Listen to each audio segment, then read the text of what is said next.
咁我哋和牛會咧就喺09年咧喺九龍城開咗第一間分店。咁由於我哋一向都係用食客嘅心態同角度啦去開呢間鋪頭，咁所以一開始咧都已經係唔計成本，用最上乘同最新鮮嘅食材咧俾每一位顧客嘅。咁所以咧我哋喺九龍城咧其實都好快贏到呢個口碑。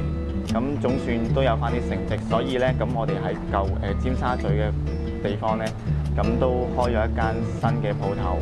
雖然而家物價通脹，咁但係我哋都係始終貫徹始終啦。咁亦都唔會話降低我哋任何食物嘅質素去迎合呢個通脹嘅。咁但係我哋始終都一定會係用最新鮮、最上乘嘅材料提供翻俾啲客人，令到每一個客人都食得咁開心咯。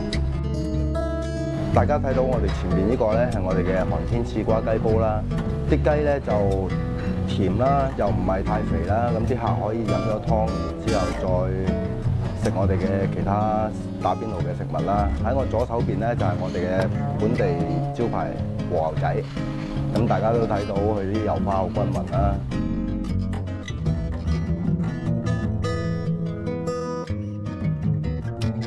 咁而中間呢個咧就係我哋嘅香煎鵝肝蝦丸，咁啊啲鵝肝係煎過嘅，所以特別甘香嘅。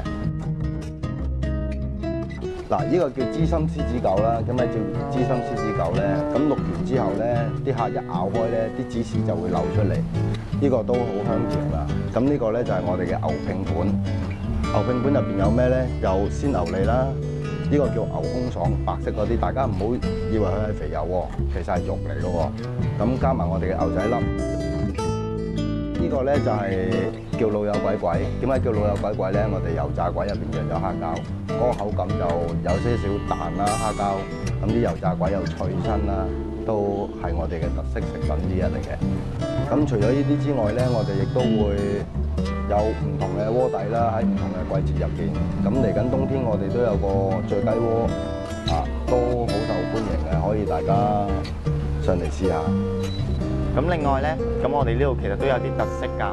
咁就係我哋其實都有房，有啲獨立房啦。咁4人至48人嘅房間都有嘅。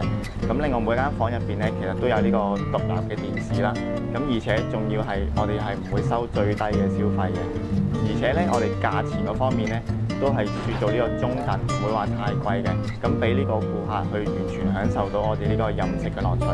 咁我哋希望咧，其實乘住呢個服務同埋呢個食物質素啦，繼往開後啦，喺不久嘅將來，希望可以喺更多嘅地方開始我哋和牛會嘅分店咯。